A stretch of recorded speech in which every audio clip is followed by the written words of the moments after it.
Di in my life as a burikat nga abot sa Manila nga si Inday Lavidal char lang.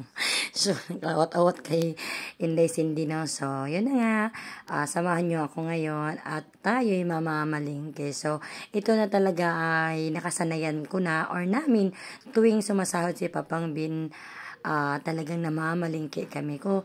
So dito po pala kami namamalingki ngayon sa lumang palengke ng Pasig kasi sobrang laki po talaga ng diferensya ng presyo sa bagong palengke at sa lumang palengke. Grabe talaga sa mga Pasig dyan, sila po talaga ang nakakaalam, or yung ibang taga Pasig na hindi nakakaalam, please dito po kayo mamalingki sa lumang palengke. Tapat lang din naman siya ng bagong palengke, pero ito kasi dito parang nakalatag-latag lang, diba? Tingnan niya, kapapansin nyo. So ngayon kasama ko pala si Papang Bin at saka si Kevler. So bumili ako dito sa ng favorite ko na patula. So ganitong patula po talaga kasi hindi ko maramdaman yung lasa nung tulad nung nakasanayan natin na patula. Ayoko talaga nun, hindi ako nakain nun. So yun po, bumili po ako ng sari-saring gulay. So hindi ko man maipakita sa inyo lahat kasi si Papang Bin, yung videographer ko, nahihiya siya kumuha sa akin ng video, pa simple-simple lang. So ayan, bumili ako sa yutik, repolyo, kahit anong gulay na pasok sa ating sa ating menu na good for 1 week. So ayan po, bumili din kami ng rambutan kasi season ang rambutan ngayon at favorite siya ni Kuya Kib. So tingnan niyo itsura ni Kuya Kib, bumabo lang yan talaga sa amin at talagang ayaw namin isama yan kasi mamamalingking nga kami at mabigat yung dala namin sa motor, pero gusto niya bata. Sige lang, kain na siya ng rambutan, guys. Uy, rambutan boy. Uy, saan ka?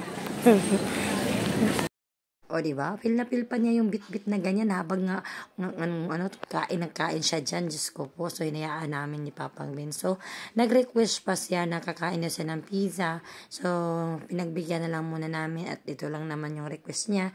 At sino ba naman tayo at hindi mapagbigyan at bihira lang naman din to So, ayan. Nag-request siya ng pizza at saka si Papang Bin naman ay bad choice. So, ayan, tuwang-tuwa siya. So, ang dami niya talaga nakain yan kami, Papang Bin. Siguro, tagda-2 hiwa lang sa kanya, 4 na hiwa.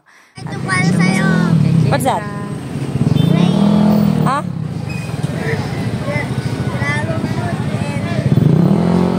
Strawberry. And also rambutan. Ito lahat ng favorite ko. Kulay red lahat. Ay, oo, your favorite. Strawberry at saka rambutan, yeah. This is your favorite fruits, diba? Yeah. Okay. Favorite color. Ay, nakalimutan natin bumagway ng agwagway. Kahapon na nag-grips eh. Yan, pagdating ng bahay. So, ayan na, dali-dali na natin asikasuhin ang ating mga pinamili. So, ayan po lahat ng pinamili kong gulay sa palengke, no? So, hindi ko na isa-isa talaga pa ipakita to sa inyo doon sa palengke kasi nga, tulad ng sinabi ko sa inyo, si Papang Bin ay nahihiya kumuha ng video. So, ayan po, nakabili po ako ng repolyo, kitsay bagyo, kung ano lang murang gulay doon na binili ko kasi minsan naaabutan din kami ng sira. So, yung nagbaba din pala yung kamatis ngayon. So, iwan ko na lang dito kung hindi ba tayo maging healthy sa mga binili nating gulay. So, kailangan talaga natin maging healthy, lalo na galing lang namin, kakasakit lang talaga namin lahat dito sa bahay. O diba, sa tanong ng tanong yung hipag ko, magkano magkano ang ganito. O diba, so kayo din ba mga mami na mamalingki din pa kayo tuwing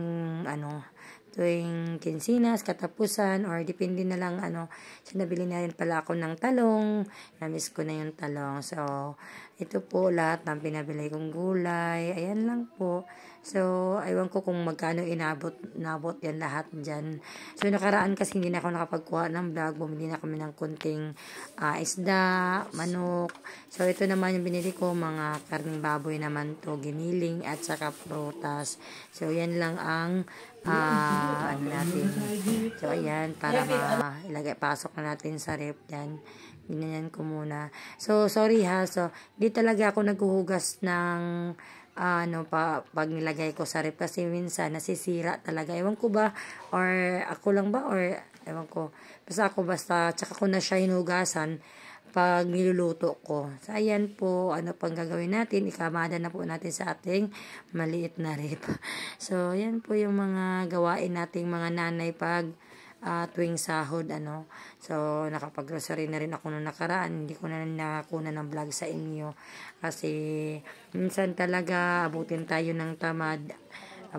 tamad magkuha ng video, no? So, ito, ayan lang po, pinamili kong konting karne, panghalo-halo sa mga nabili kong gulay.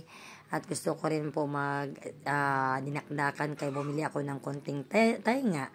So, ayan, nag-crave talaga ako ng tainga kaya bumili ako niyan.